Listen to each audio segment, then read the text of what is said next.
quality item.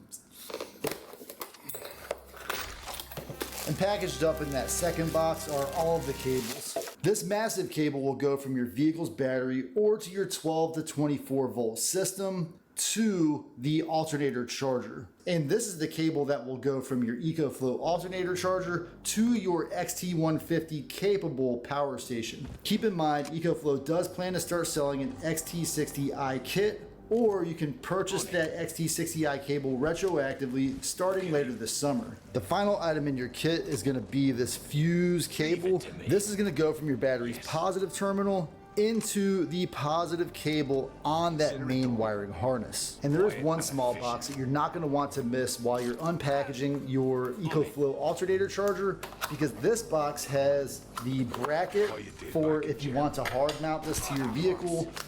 It also has the nuts and bolts that you need to do that. And then the last thing that's most important is gonna be this quick disconnect for the cables on the system. Now, you can disconnect the cables without this device, but you will have to get a little creative with moving those two tabs to disconnect the cables. However, if you don't lose this piece right here, it will be a lot easier to remove these cables by just simply pushing this in on the side and then disconnecting the cables. Now, if you're ready to get locked into the EcoFlow ecosystem, then you're in the right place. The one thing that has bothered me the most about relying on lithium batteries to power my overland camper is that many of my appliances consume a large amount of power.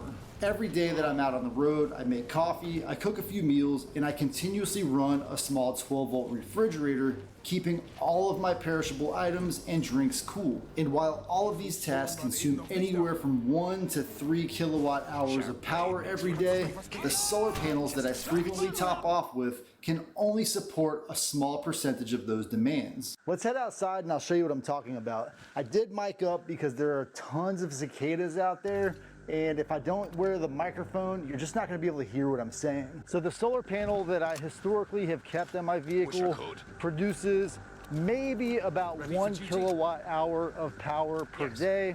If I'm really lucky and I'm in really good conditions, I might get 1.5, and that's a 200 watt solar panel, but it essentially has to be in the sun at all times. And so I had not mounted it to the top of my Jeep because I was waiting for this alternator charger to come out so that I could install it and see if that completely eliminates my need for a solar panel. You can see this is the solar panel that I used to keep on my vehicle, and it is a massive solar panel. This one is a 180 watt solar panel, and in the same footprint you can get a 200 watt solar panel.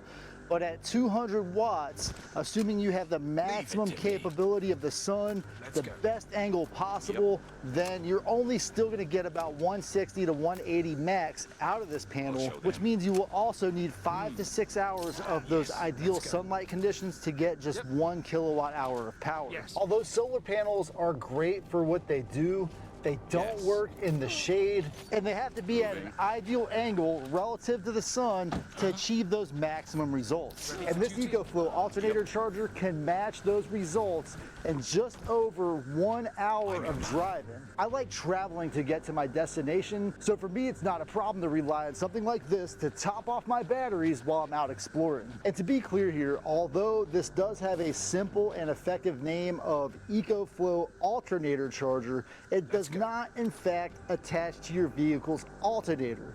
It will attach to either your 12 or 24 volt system, which in my case is going to be the main charging battery or the main starting battery of my vehicle.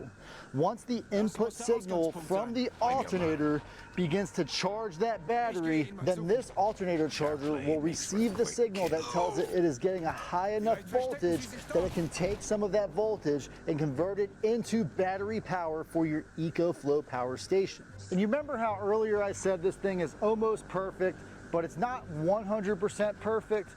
Well, there are two reasons that I believe that it's not 100% perfect. And the first reason is that this is only compatible with the EcoFlow Delta 2, Delta 2 Max, Delta Pro 2000, I think it was an older Delta Max 2000, and one more that I can't recall. But since I started filming this video over the last few days, I did find out that EcoFlow does plan to provide that XT60i adapter cable that will allow you to charge almost all of the EcoFlow devices. And on top of that, you can charge the Wave 2 battery, and I will definitely test that in this video because in my case is going to be the main charging battery or the main starting battery of my vehicle. Once the input signal from the alternator begins to charge that battery, then this alternator charger will receive the signal that tells it it is getting a high enough voltage that it can take some of that voltage and convert it into battery power for your EcoFlow power station. And you remember how earlier I said this thing is almost perfect, but it's not 100% perfect? Well, there are two reasons that I believe that it's not.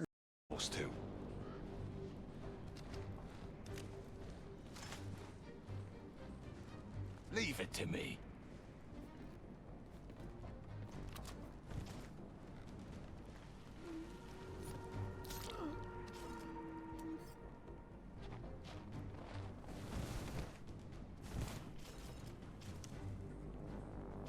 They never cover. Yep.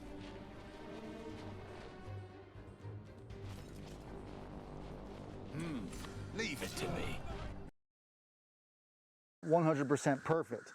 And the first reason is that this is only compatible with the EcoFlow Delta 2, Delta 2 Max, Delta Pro 2000, I think it was an older Delta Max 2000, and one more that I can't recall.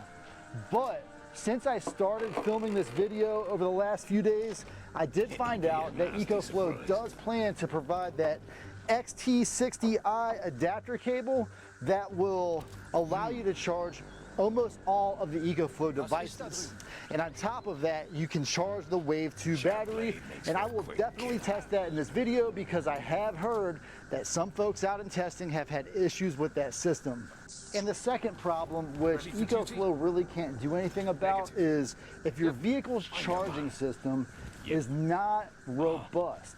Meaning, if you don't have a high output alternator, then this EcoFlow alternator charger can draw down your system's power capability.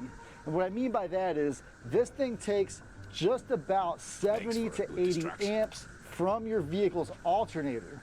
In my case, my alternator has a 180 amp capability. And so that's taking 80 of that, leaving 100 amps remaining for the vehicle to operate, to run my headlights, to recharge my battery, maybe to run my winch if I need it. And so that is something that I have to keep in mind when I'm installing this. I can overtax the charging system, and it could cause the alternator to prematurely wear out. But I have been thinking ahead with this problem, and so what I have done recently is purchased an alternator from a Jeep Gladiator with the max tow package. And so this is a 220 amp alternator, which I bought for about 200 bucks off eBay. And this will give me just a little more power so that when I'm maxing out that Delta 2 Max with the 800 watts of input, I'll still be getting about 140 amps into the main vehicle system. And that is something that no matter what brand it is, if you do plan to have a DC to DC alternator charger, you may need to consider upgrading your alternator. I'm gonna save this alternator install for another day. So this week, I'll be able to test this with the stock alternator. And on top of that, if you feel like the EcoFlow alternator charger is pulling too much power from your system, you can lower its charging wattage through the app. For today's install, I plan to run this alternator. All of you.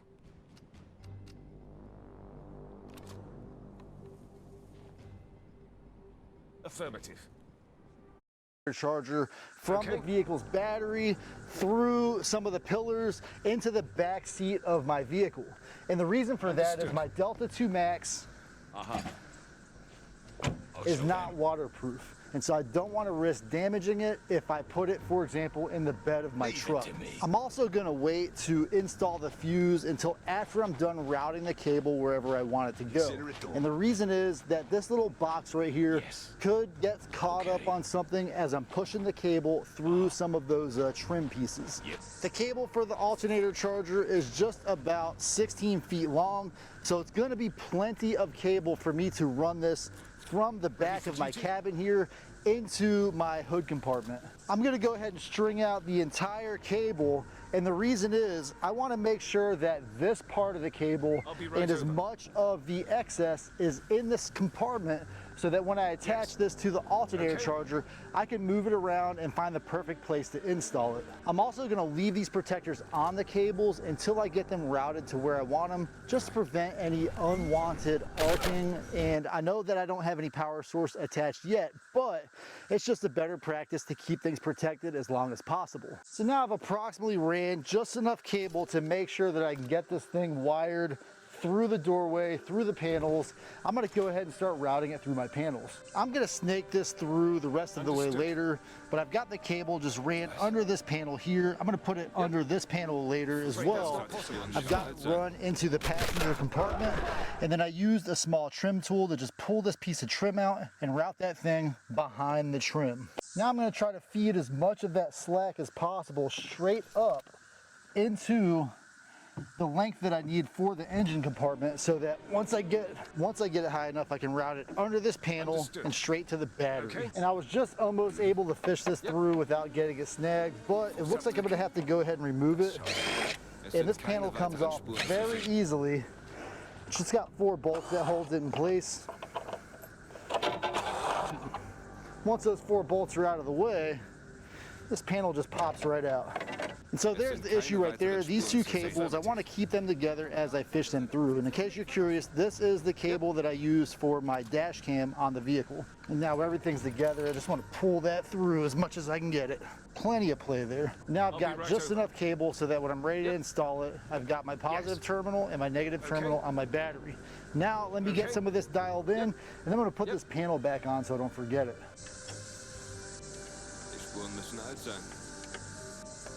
Understood. If you're gonna use a tool like this, make sure you put it on 1 before you deal with any kind of small bolts like that. And then I'm just gonna give it a little bit on 2, not too much, just to make sure they're torqued down. So remember how we saved this fuse for later? Well, now it's later. I'm gonna go ahead and open that up just by squeezing it. And I'm gonna attach the positive cable to the fuse first, so that if there's any issues with my system, I won't blow out my system, but rather blow this fuse. And holding this fuse system together is a little tiny baby 8mm nut with a lock washer. Now that I've got that lock washer loose, I'm gonna find my positive cable here, pull off that protector that I left in place earlier, and I do want to point out that the hole for the positive cable is tiny, and that is to help indicate that if you do forget to put on the fuse, this won't necessarily attach well to any of the cables directly on your battery. So that's a great thing to keep in mind. Now, I'm going to tighten this up. Keep in mind at this point, I still have not connected anything to the alternator charger itself. So essentially both of the ends of this on the other side are not connected to anything. Also trying to help reduce some of the risk of breaking or damaging anything as I start this process. To avoid any issues with my electrical system, I'm going to use the stubby ratchet here with a 13mm socket. I'm going to go ahead and connect my negative terminal first. Try not to lose this nut, because when I installed my winch, I did lose one of the nuts. Luckily I had a few extra nuts laying around, but it's best to just not lose them if you can avoid that. Now that I've got that ground terminal essentially where I want it, I'm gonna go ahead and tighten up just a little bit. Not too tight, I don't want to break anything, but just tight enough knowing that I'm not going to lose that or it's not going to go anywhere. Same thing with my positive terminal. I'm going to go ahead and disconnect one of the 13 mils on the main terminal bar. Once I get that off, again, not trying to lose it. Oh crap. Same thing here. Now that I've got it generally in place, want to go ahead and use my stubby Okay. ratchet and just tighten that down. Okay. Again, I'm using the stubby ratchet just because I don't want to risk touching anything, maybe arcing the battery with the terminals, anything like that, while I'm tightening that up. Sufficiently tight, nothing's moving. I'm going to go ahead and put the terminal protector back down in its spot. So that's essentially the nuts and bolts of a install under the hood. Now what I want to do is go ahead and close my hood because I don't really need to be under here anymore today. I want to go to the back and see exactly how this system works. I don't want to forget to install any of my panels here, so I'm going to go ahead and put this panel in.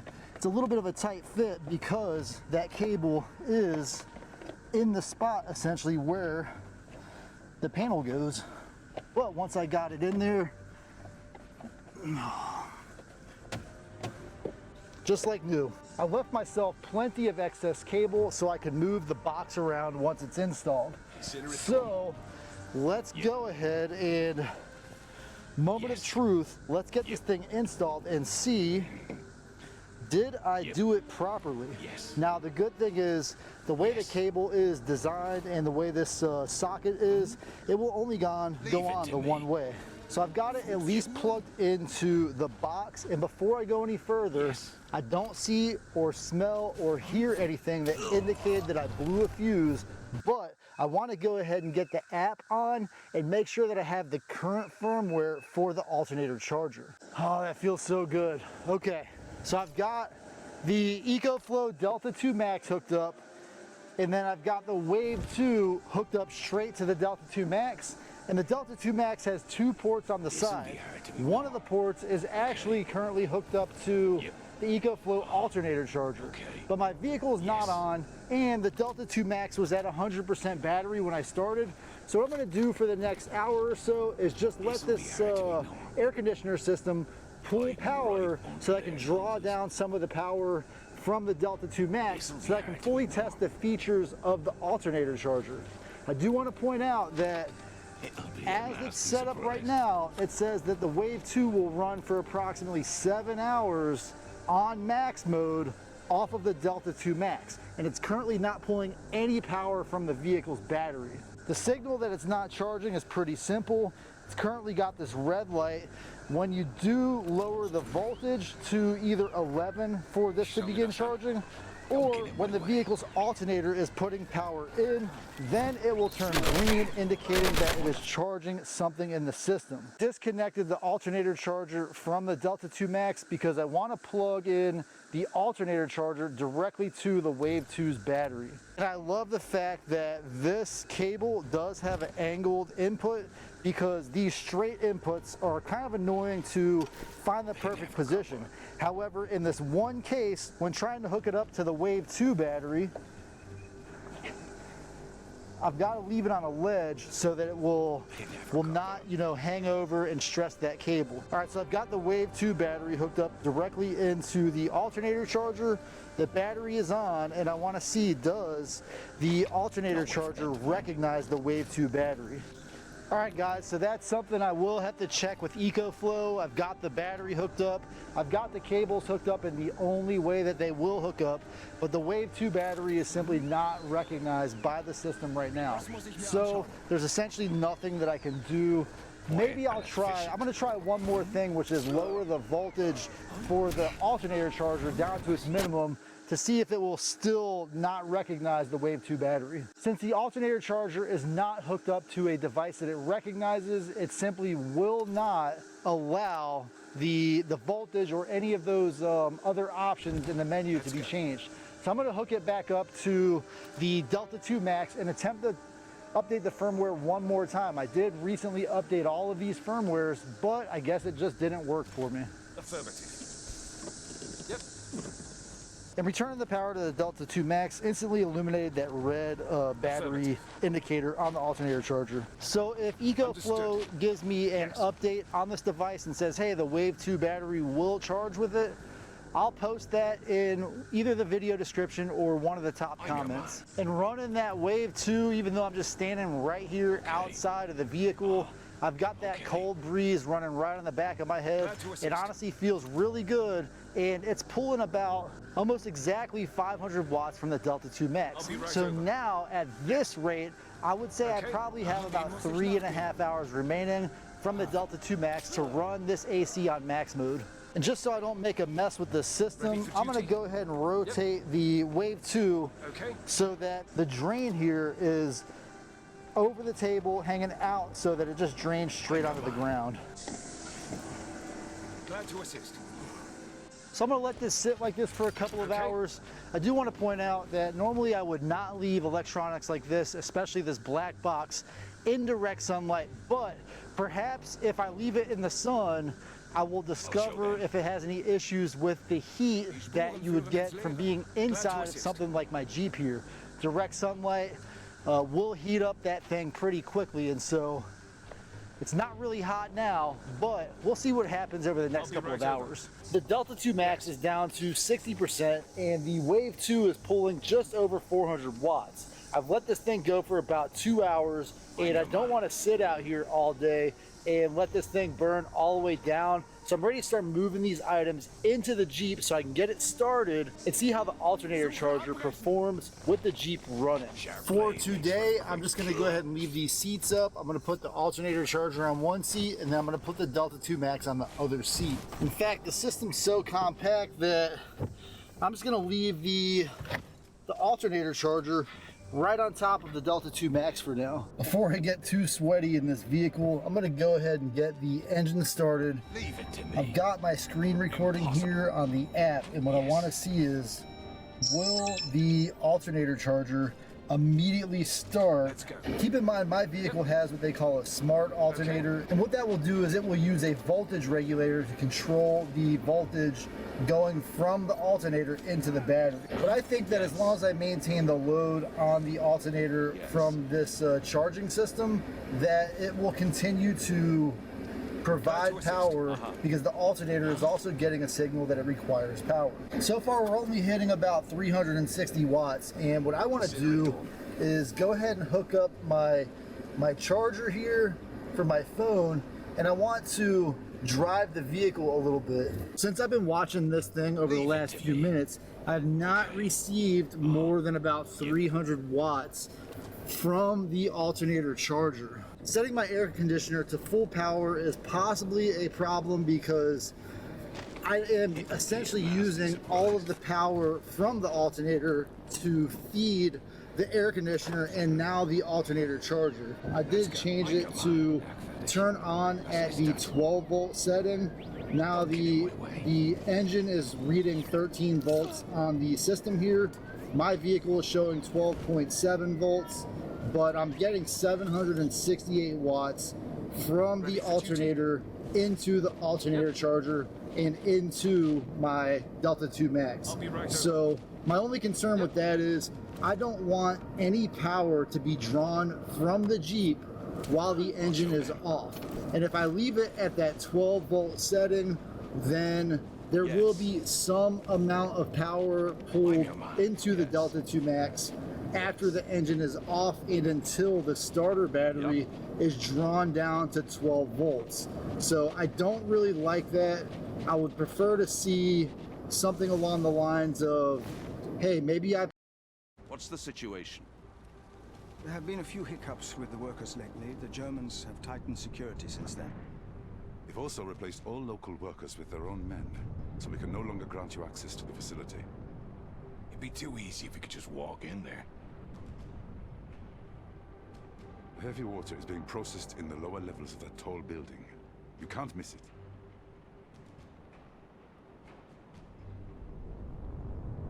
Chances are high the Germans also have some of the processed heavy water prepared for transport at the train station. Once you're ready to leave, I suggest following the rail tracks. It'll be a lot easier coming out that way than it was coming in. Not an easy job. Not the first impossible job we've done. Bahara's right. Let's see this through.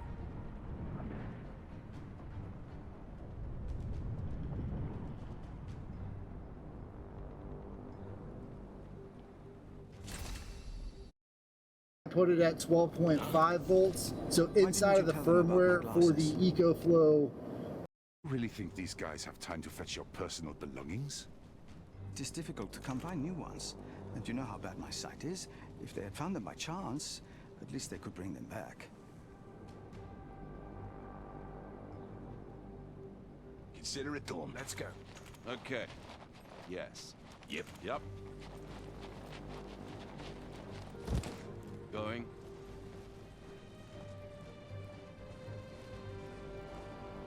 Huh? Moving.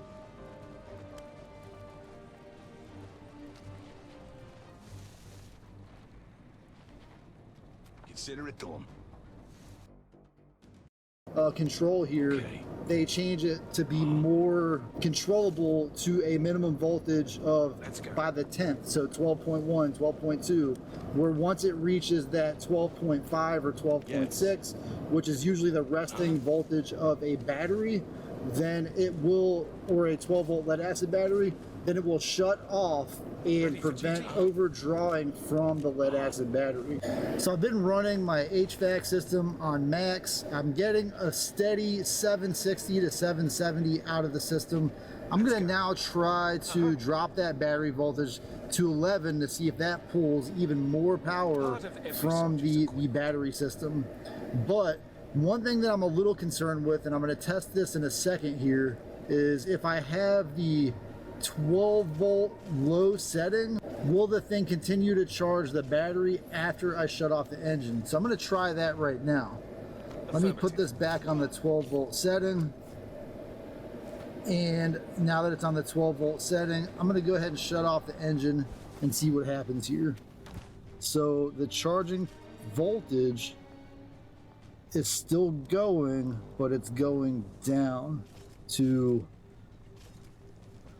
I'm really hoping it goes down to 0. It's been about 10-15 seconds. I'm just gonna let this go and see what I stop at here in a minute. I'll be right over. My battery voltage is showing 12 on my gauges here on the engine, and so that is something that, as I stated, I do not want to be pulling power from the battery much beyond when the engine is running. So I'm still pulling about 500 watts, which to me is way too much power. I'm currently idling the engine. I am in park. I've got the AC still on max mode, and I'm having no problems getting that 760 watts from the alternator on the vehicle. The battery voltage on the vehicle does read 12.8, and that further reinforces essentially why I wish I could further change the starting voltage on the alternator charger somewhere between 12.2 to 12.5, so that I'm getting maximum charge above 12.5 volts, and then once I hit that 12.5 volts or less, when I shut off the engine, then I stop pulling power from the battery alternator system, and it protects my starter battery from any kind of damage. But this is a good time to mention the alternator charger also acts as a reverse charger, so if I did drain my battery down like I'm describing, then I could take the power from the Delta 2 Max, top off that charging battery or that starter battery one more time. In addition to that, it does have a battery maintenance mode, and so if I was going to leave the vehicle for a long period of time, I would set it in battery maintenance mode, and I would not have to worry about draining down the power on the starter battery. You gotta remember, these lead acid starter batteries are not meant to be drawn down to a low voltage very often. Once or twice, maybe you start to do a little bit of damage to those starter batteries. So I really want to protect that starter battery as much as possible. So just in an effort to see if I could get that 800 watts from the system, I went ahead and turned off the HVAC system, and I'm still set at that 12 volt minimum. And as you can see, I'm getting just about 800 watts into the Delta 2 Max. I do want to point out that I ran into the gas station real quick, got some gas for my lawnmower, and while I was in there for the approximately 5 to 10 minutes, I came out, the system was still putting about 500 watts into the Delta 2 Max. So that further reinforces, I know I've said this several times, but It further reinforces that I want to be able to control that voltage a little more closely than just by the integers 12, 11, 12, 13, up to 30. So I'm very happy that EcoFlow brought us this new technology, and I feel like there's two things that I would change or improve to make this thing 100% perfect. And the first is, I'm happy that EcoFlow is coming out with that XT60i cable, which will allow this thing to charge some of its smaller power stations, such as the River 2, River 2 Pro, and River 2 Max, or possibly an upcoming River 3 if they're going to come up with that system. But I feel like what would make this even better is if they offered this with an MC4 cable outlet, so you could plug it directly into any power station that requires power. Now, I would understand if you had to limit that maybe to 500 watts or less, but that would still be much better than only limiting this to the EcoFlow ecosystem. Now, the second thing that I would definitely improve, and this is as easy as a firmware update, is changing that voltage input to a more specific 12.5, 12.6 user-defined input. That would give this much better capability. It would also ease my mind about drawing down my starter battery when my vehicle is not running, because I absolutely do not want to do that. I feel like that firmware update will come very soon, and I will post that information as well in the video description or in the first comment or pinned comment. Now, if you do want to find out more about the EcoFlow alternator charger, check out the link in the video description. And if you want an even better deal on their advertised price, use my discount code, and I'll see you guys on my next adventure. Double-edged, well balanced. Das sollte ich mir anschauen. Feindliche Attacke!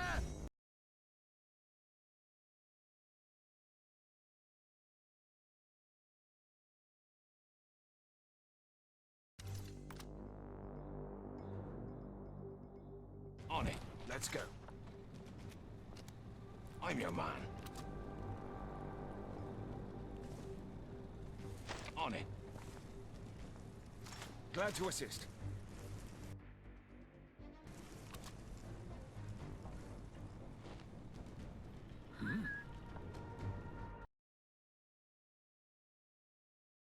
With Tech Made Easy, and thank you so much for clicking on our video. Guys, I've got great news, all right? I was at the hospital and the Delta Pro 3 had a baby, and I was the first one to hold her.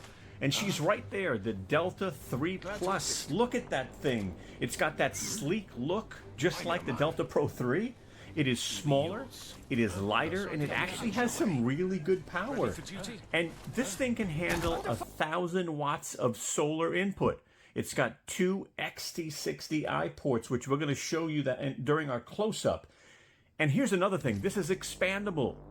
I can take the Delta Pro 3 battery and connect it to the Delta 3 Plus. Is that amazing or what? So that means I can go to 5 kilowatts or 5,000 watt hours, which is nice. Listen, in this video, I'm going to be doing an unboxing. I'm going to be doing a close look.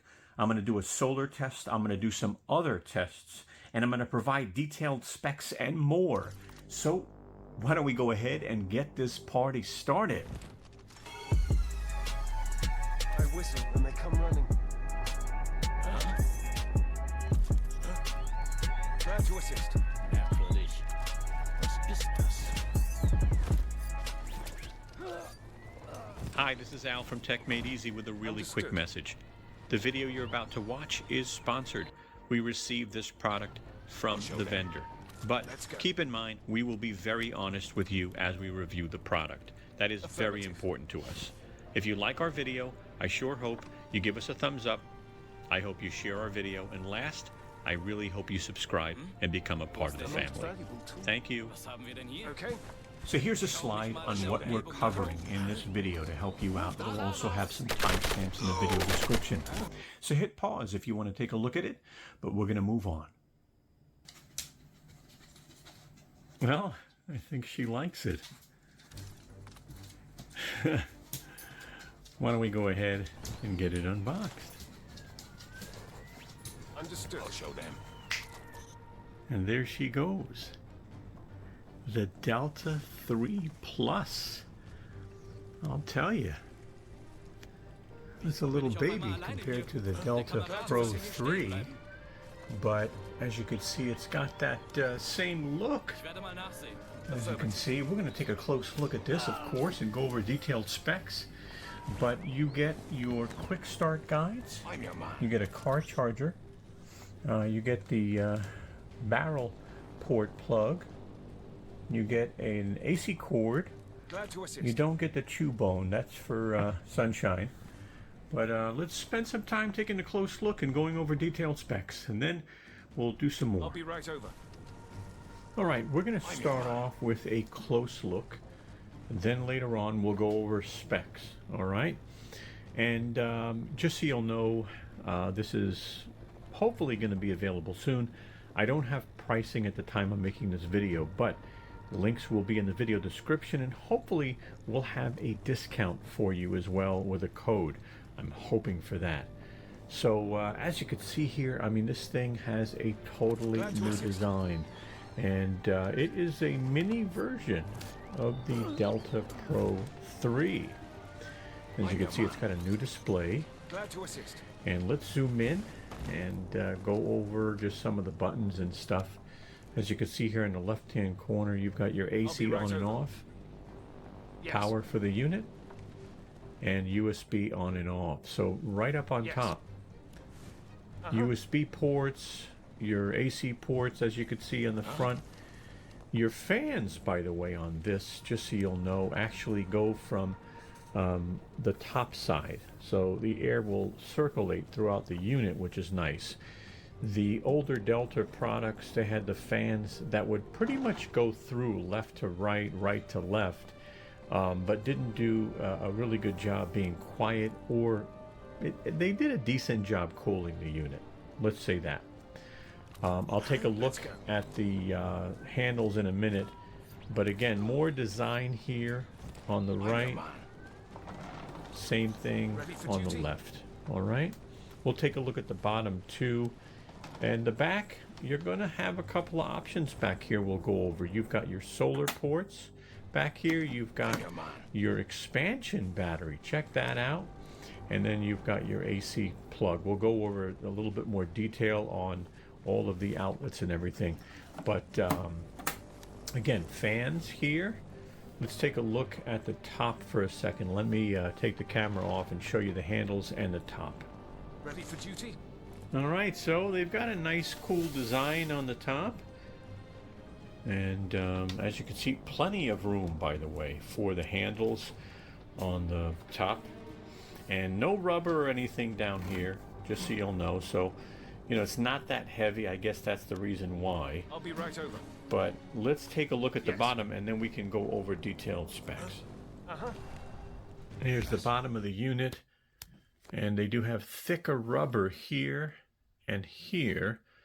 They decided to go with a silver color or a gray color versus a black, which is what they normally have with the others. You have some specs on here, by the way, your serial number.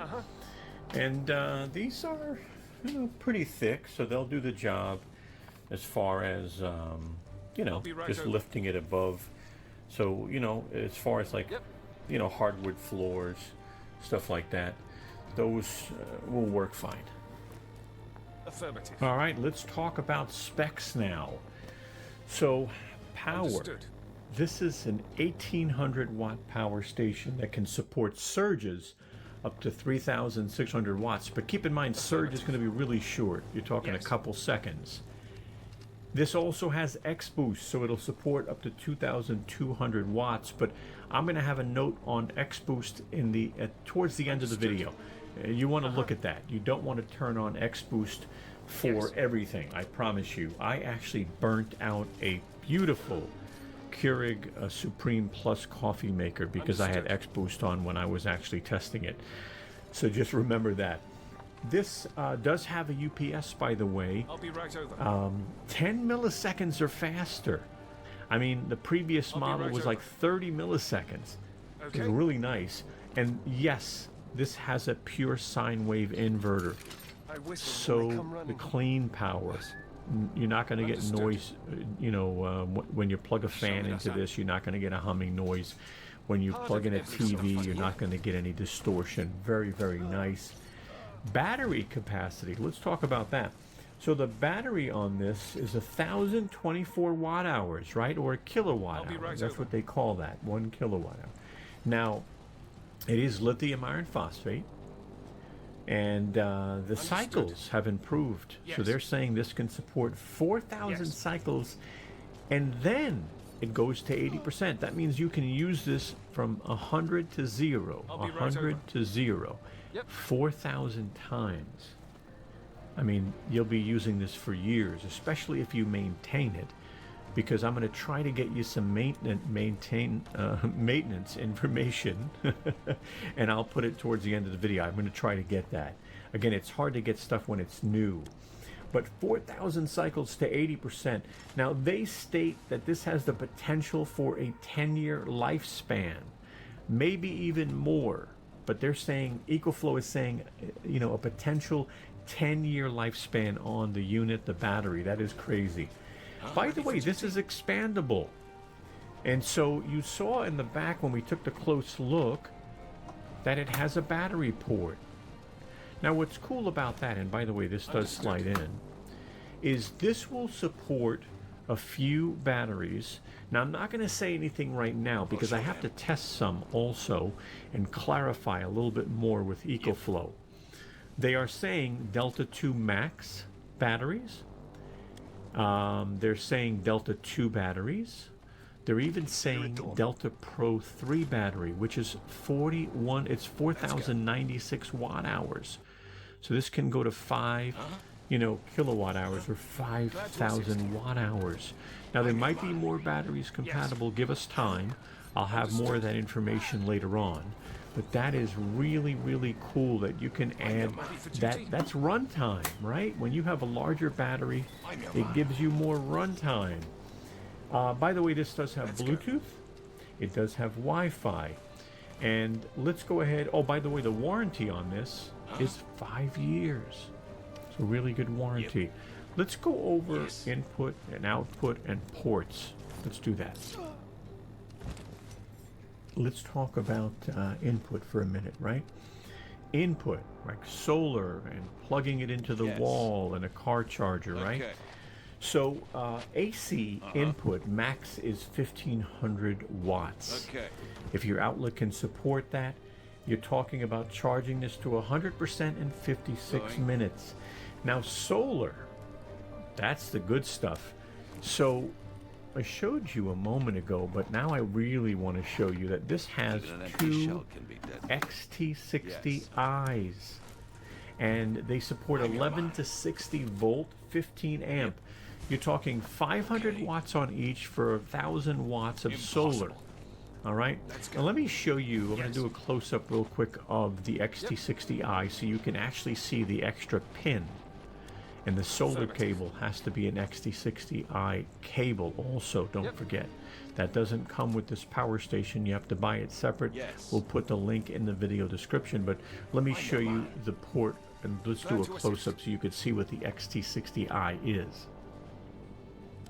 Okay, so I'm going to zoom in a little bit here, and I want you to look at the top where my finger is. See there, up there, there are metal pins. And that's basically going to give you, it's basically going to support, when you're using the right cable, the XT60i cable, it'll actually give you more of a charge. You'll actually see it'll support more power versus just XT60. So don't use a regular XT60 cable because then you'll see a difference. You'll definitely see a difference. Now, besides solar, remember, this has a car charger that's included, right? It comes with it. We did that in the unboxing. So you can get about 96 watts out of the car charger, okay? 12 volt, 8 amps. So it's not going to charge fast, but if you need to use it, you do get a car charger, which is nice. Now, other ways you can charge this, by the way, let me tell you, this is compatible with the EcoFlow 800 watt alternator charger. Why? Because it has the same port. All right, we did a video on the EcoFlow 800 watt alternator charger. I'm going to put an image up right here so you can see it. I'll take it. All right, now I'll put a link in the video description also. But think about it, while you're driving or while your vehicle is on, you can get up to 800 watts to charge this. All right, obviously you could use solar, right? But then you have to park your vehicle, set up your panels. You can use a car charger, but that's only going to give you 100 watts. So this is phenomenal. But you can get up to 800 watts while you're driving using the power of your vehicle. And again, using this port. So check our video out. It'll be in the link will be in the video description. Now this does support gas generator, and the max would be 1400 watts. Not this, by the way. I don't know why I'm pointing to that. A regular gas generator, you're going to have to plug it in. You're just going to have to plug the cable in, and it'll support up to 1400 watts. It'll charge 100% within 56 minutes, estimated, okay? Now, this also supports the EcoFlow smart generators. And it's going to use this port, by the way. And they say the max input using a smart generator is 1500 watts. So we'll figure that out, but that's pretty cool. What about output? All right, let's talk about output now. So as you can see, you've got 6 AC outlets. Understood. Again, 1800 watts with a surge of 3600 watts. Now don't forget, that's only for a few seconds on the surge, okay? They do support X Boost also, 2200 watts, but don't forget, go to the video a little bit later on and learn a little bit about X Boost before you use it. Make sure it's off until you know more about it. As you can see here now, let me zoom into some of the USB ports, some beautiful stuff here. We now have 140 watt USB Type-C, and you have 2 of them. You could plug in your MacBook Pro and charge it, so that's really nice. And then you have 2 fast charge USB Type-A. The cool thing about these, by the way, is they're 36 watts. Normally would be 18 watts, but they're 36 watts, so they actually support 36 watts, which I was honestly pretty impressed. Now let's take a look at the other side. I'm going to zoom back out, guys. And we have more options back here. So you can plug in your phone and plug it into a car charger, and you'll be able to get about 100 and I think it's 126 watts. Yeah, 12.6 volt, 10 amp, and then you do get 2 of the DC barrel ports. These are DC 5521s. They're going to give you about 37 watts. Okay, they're 12.6 volt, 3 amp. So that's really nice to have. And by the way, this is only 27.55 pounds, so it's pretty light, and it's also 12.5 kilograms, just so you'll know. This also comes with a 5-year warranty, which is really nice. Okay, this is something that I include in every one of my power station videos moving forward. It's called Know Before You Buy. And my goal with this is that you don't go out and buy something that is not going to work for you. All right? I don't want you spending the money. I don't want you to have the headache. And I can tell you how this started. I had a friend that bought a power station, and it was a small one. And because it was a power station, I believe she assumed it would power her coffee maker. And so she was extremely disappointed.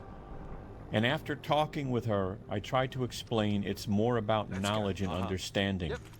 And so that's why I put together Know Before You Buy, because I want you to think about a few things that I'm going to go over in this section. So let me get started with number 1. Number 1 is, what do you want to power? Okay. You have to just stop for a minute and say, you know what am I using this for? Is it for a camping trip? Is it for a road trip? Am I buying this in the case of an emergency if my power goes out?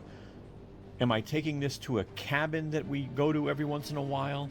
right? So what do you want to power? Refrigerators, TVs, phones, maybe the internet, Yes. you know, a laptop, Glad to LED assist. lights. So take a moment, write that down. What do you want to power? Number 2, do you know how much power your appliances and device require? You probably don't. Most people don't. I learned so much in the last couple of years, Yep. and I still don't know everything. So I'm going to be showing you an accessory towards the end of this video that I highly recommend you get, because it's going to help you, you know, determine how much power your laptop uses, your TV uses, your phone uses. for duty? But let's stick to this page here. So number 2, how much power? So you need to know that, okay? And the other thing is, some of these devices have startup wattage, surge wattage. If you're going to be powering a refrigerator uses wattage, but then it has a compressor that kicks on to make the refrigerator cold, and that can use hundreds of watts, especially older type refrigerators. Let's look at some examples real quick on the bottom. LED lights can use 5, maybe 10 watts. Those are the newer LED lights, right? Laptops can use 100. They could use more. It just depends on how old it is. Is it a gaming laptop, you know? TVs can vary. New TVs use 100 to 200 watts, those thin TVs. But if you have a larger one, it could use 300 watts. If you have an older one, well, those can use like 300-400 watts.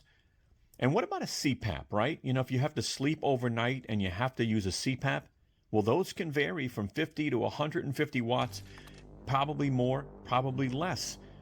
Let's take a look at the next section. Let's go. So here's part 3. How long, right? How long will you need to power the appliances or devices? Now again, let's just say it's for an emergency, right?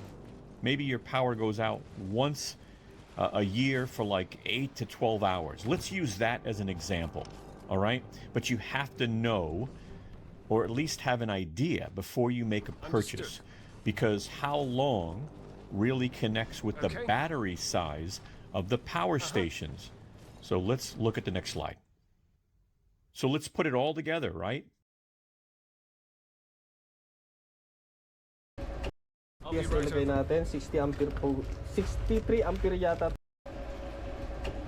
Ayun o, ayos na. Okay, so pwede rin natin siya i-manual like this. Ayan, so kung gusto natin i-override, pwede lang. Sakaling may maintenance tayo dito na ayaw natin patayin, di pwede natin i-manual. Kung sino yung gusto nating pagganahin, kung yung isa rin yung isa. Mag-upgrade tayo, maglalagay tayo ng 8 XPS. Sir, All right, the court will call the case of the Ranches of Rosebrook versus a nice battle, case number 25C 1245. Wish I could. Good afternoon, Your Honor. David Fantier on behalf of the plaintiff. Okay. Yep. Ms. Battle, please hit *6. Unmute your device. Hello? Glad to assist. Hello? Please state. It's a niece battle on a special appearance for the record to contest the jurisdiction and the facts before this court. Yep. All right. Well, Ms. Battle, I'll tell you that this matter is appropriately in the correct court. The court does have jurisdiction. And that's based on what? What is on the record that is based on that the court has jurisdiction? The fact that this is a case that is within the jurisdiction of the Township of Ypsilanti. Glad to And assist. if you have issues related to any contracts, that would be Yes. within this jurisdiction as well. So all of that is within the jurisdiction of this court. So you're saying that the contract is in jurisdiction of the court? That is what I just said, ma'am. All right, and the contract has been rescinded. So how is the contract in the jurisdiction of the court if it's invalid? Well, gets to rescind a contract on their own. That's What are you talking about? I have the right to rescind a contract by right of common law. Ms. Battle. That doesn't involve court. Ma'am, you need to stop talking or you're I'll be going to right get held over. in contempt of court. Mr. Fantier, have you had a chance to talk to Ms. Battle? Talk to Ms. You're breaking up. I can't hear you. Mr. Fantera, do you need to speak with her, or are we ready to? If you want me to speak to her, I'll speak to her. You know, I mean, she talks about rescinding the contract. Does that mean she's moving out?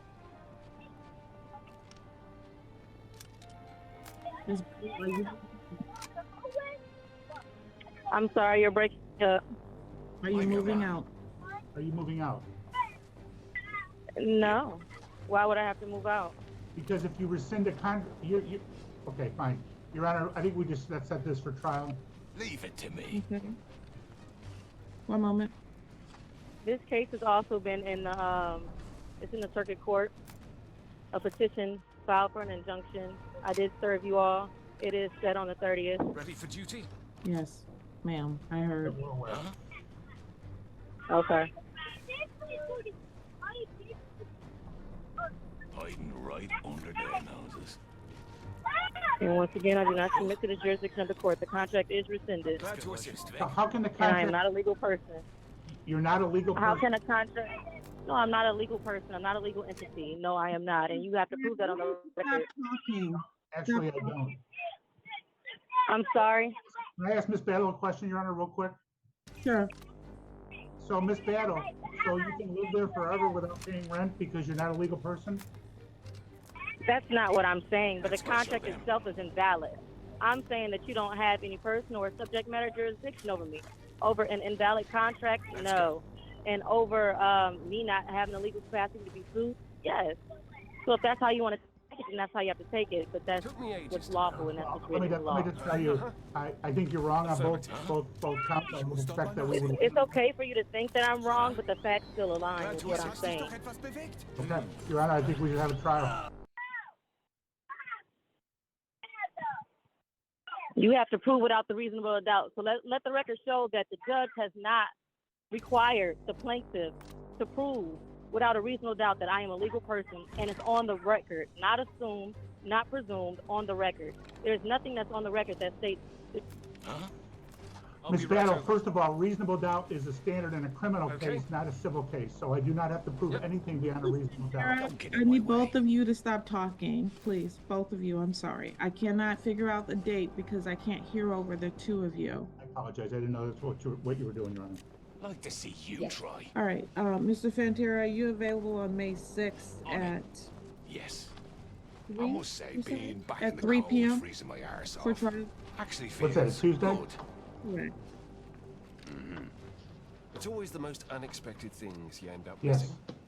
All right. Thankfully, you didn't This miss matter them will for be long. scheduled for May 6th at Feels long 3 when you're a p.m. prisoner. for a trial on It felt any like and it was all the end of the issues road. that may be before the You court. have plenty of road ahead of you. And dare I say it, a lot Ms. of Battle, friends if you by have your anything side. else that you need to say, you can unmute Consider it yourself done. by hitting *6 to do that. It'll be a nasty Okay, surprise. I just find it ironic that I got muted when I was speaking on jurisdiction and how there was a lack thereof on the record, so I want that to be on the record. But I also wanted to, okay, that's fine. And I also wanted to be on the record that I am not going to be able to show up on May the 6th. So it's also ironic that you are able to verify with him that he's able to show up and not with myself. It just asked you that, and you are now talking about something else. Why can't you do this? That's because you cut me off and put me inside of a break room and muted my mic instead of allowing me to speak on what needs to be spoken on. All right, this is set for May 6th at 3. Your Honor, by Zoom? By Zoom? Correct. All right. Thank you, Your Honor. It's ridiculous. This is a fraud upon the court. Goodbye.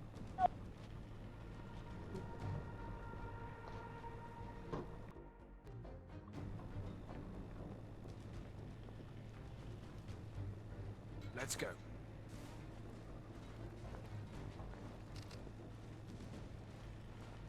I'll be right over. I'm your man. Yes.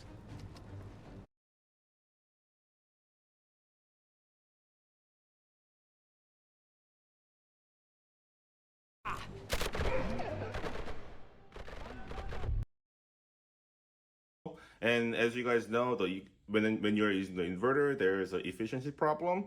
So I kind of want to get away from the using an inverter and try some other way. And there are a couple other options like EcoFlow alternator charger. Let's go. And also the DC to DC, but the voltage step up, the equipment that I can use, but they're all kind of pricey. The EcoFlow alternator charger, I tried to get them on the Prime Day sale, and they cost around $400. And also the step up, if I want to get a like reputable one that won't, like heat up and burn my car down, and that's also a couple $100, maybe $200 to $300. And I want to find some other cheaper alternative way to charge my car not using an inverter. So today I kind of want to try using XT60i, the solar panel connector, to charge my EcoFlow using my car's battery. On EcoFlow, you can use this type of connector to charge your EcoFlow using like a car charger or a solar panel. But there's two different type of connector. There is XT60 and the XT60i, and this is the XT60i. If you're using the XT60, you can only charge up to 100 watts, but I believe if you're using the I connector, you can charge up to I believe 15 amps. So if I'm charging at 12 volts, that's around, I don't know, 120, 60, 180 watts. 12 volts, 15 amps, 180 watts. Is that even fast charging? But luckily, my Delta 2 Max in the back, there is two of these connectors that I can put in. So I hopefully if I put two of them in, so maybe double the charging speed. And today I'm gonna try that out. By the way, I tried to look this up if this is gonna actually work or not on like Reddit or other forums. I couldn't really find a definite answer, and a lot of people were kind of wondering about it, and they kind of want to know if it works or not. So I'll be right over. I guess I'm gonna find out today. What I have here are, I got some 12 gauge wires and XT60i cable connectors, soldering wire, and some thinning flux.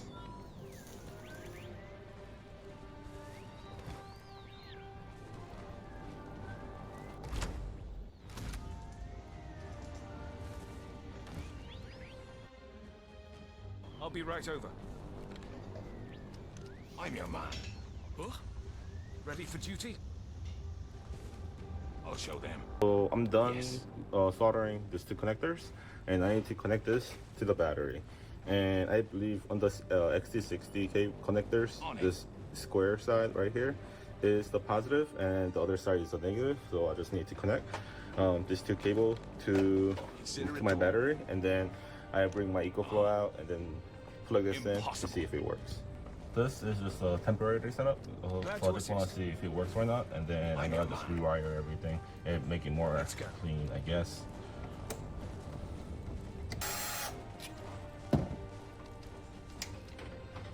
I'll be right over.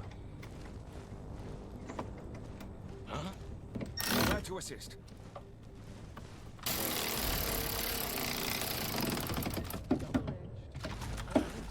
Checking if I made the connections all correctly, and I should see around 12 volts. I'll be right over. 12.9. Yes. And 12.9. I'll be right over. Okay. So if you see, I got two connectors here, and if I plug this two in, hopefully it will charge. And currently my battery is at, is it dead? Come on, 27%, and then you will see this number input changes. And we're checking if I made the connections all. Hello everybody, today I kind of want to try this new way of connectors, and I need to connect this to the battery. And I believe on the XT60 cable connectors, this square side right here is the positive, and the other side is the negative. So I just need to connect these two cables to my battery, and then I bring my EcoFlow out and then plug this in to see if it works. This is just a temporary setup, so I just want to see if it works or not, and then I'm gonna just rewire everything and make it more clean, I guess.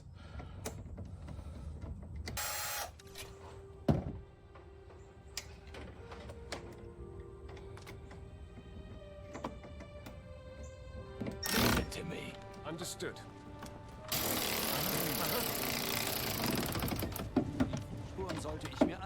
We'll check in if I made the connections all correctly, and I should see around 12 volts. Wish I could. 12.9 and 12.9.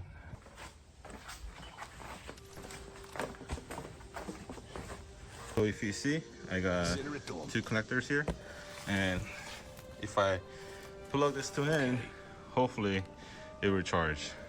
And currently my battery is at, Yep. is it dead? Okay. Come on, 27%, and then you will see this number input changes a bit. One good thing, and then the one reason why I bought EcoFlow over other battery packs, is that I can kind of control how much wattage that I'm gonna input into the battery. So I'm gonna lower it down to 100 watts just to test things out, and then I will kind of put it up to the maximum when I can. And if I just plug this in now, it's gonna dry my battery, so I'm gonna turn on my car. Even an empty shell can be.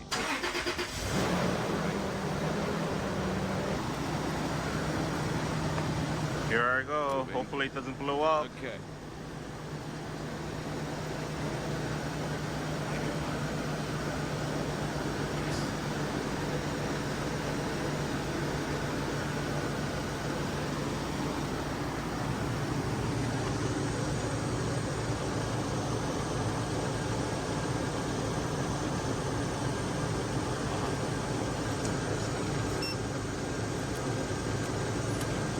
Okay, I put my charging speed at 200. Now it's charging at 224. I'm gonna put it up a little bit more.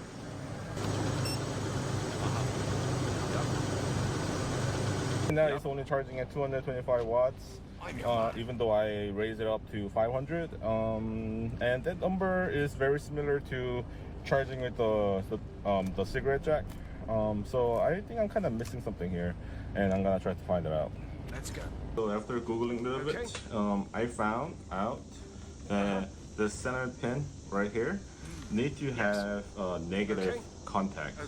But if I try to see a continuity between the center pin to a negative, I don't see anything. Just see if it works. See, it changed to 0 if there is a continuity. But the center pin and the negative pin or the positive pin doesn't really have anything. So what I'm gonna do is I'm gonna try to bend this tap to the negative so it can transfer the current from the negative to the center pin. So I think that is the one thing that it needs to have the EcoFlow recognize this as a solar panel and not a DC charger. Affirmative. So if you see here, now I put a bridge between the negative and then the center pin. It's not pretty, but I think it's gonna work. And I'm gonna just double check if it has the continuity. Okay, so this is the positive and then the center pin. Nothing. Negative and then the center pin. Yes. Okay, now will it work this time?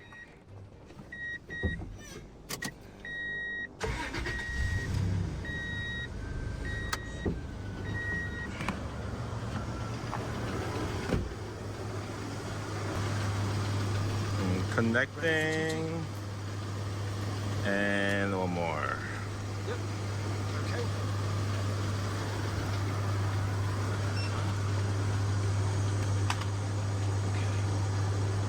Come on, come on, come on.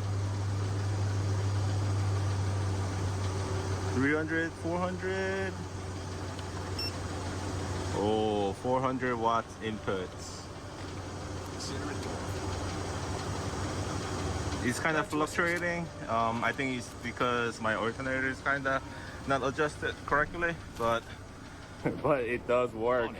It is still charging at 400, 390, 400. It's kind of fluctuating there, but this is just plenty for me. I do a very long drive, so 400 watts, 4 hours, 5 hours, it's fully charged. And I cannot have that connected all the time because, if I connect it there all the time, it's gonna drain the battery. So I actually bought this relay, and it's a 4-pin relay, so I can have a button in my cab, so I can press it, so I can charge whenever I want.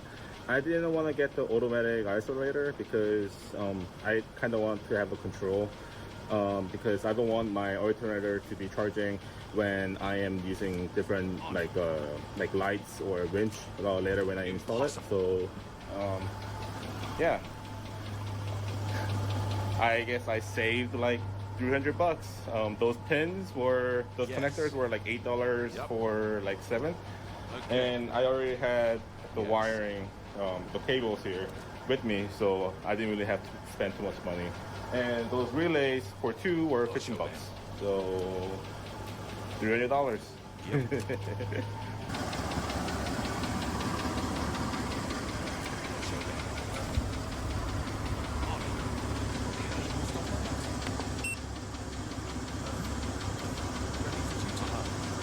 For long time use, I will find out sooner or later if anything goes bad. But I don't see anything that will go bad because some people that I know that uses like a backup 12-volt batteries to charge the EcoFlow. But basically this is the same thing, just but with the alternator on it. Yeah, but I had to upgrade my alternator to 140 amp alternator from the 80 amp. So I can kind of get over with that load. It's only taking 30 amps, and those cables, those wires, and then those connectors are rated for 60 to 100 amps. So I'm pretty much, safe side. And those relays are up to 200 amps. I only got those relays for 200 amps because, Chinese product, and I think that if I have a higher amperage than I need, I guess I'm safe. So thanks for watching. So please subscribe and like the video and share with other people who are thinking about buying different type of chargers for the EcoFlow. Thank you.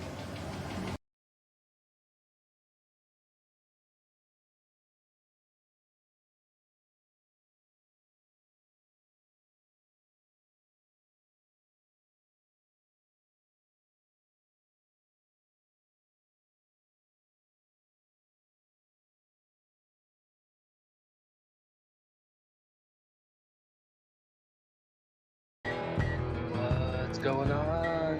How's everyone doing? Shout out to Colin. Everybody else who's cool with Colin. Chucky! I didn't say. Get your popcorn and your Coca-Cola and relax. Anyway, tell Colin I'm ready.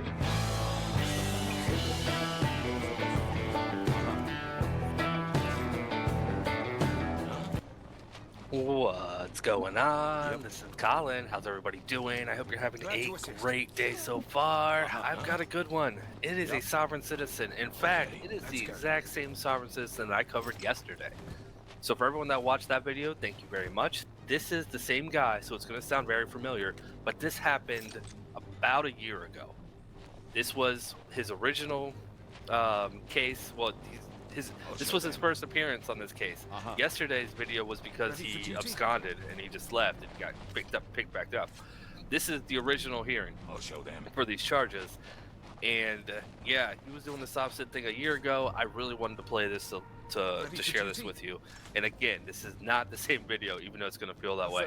But before I do hit that play button, I need to thank 2 people. First off, Paul, thank you so much for sending this to me. You are awesome. I do appreciate it. Second, giant shout out to a channel called Dane County Captured is where I got this content from. And it looks like they have a couple of these core videos on their channel. Unfortunately, they stopped putting videos out. They only have 5 or 6 videos on their channel. All of them are good. So I'm gonna have the link in their I'm gonna have a link in the description. Go check those videos out. They're all from this courthouse But like I said, they're all good. They're all worth a watch. Maybe if we give Dane County Captured enough love, they'll come back and start making videos again. So please do that. But do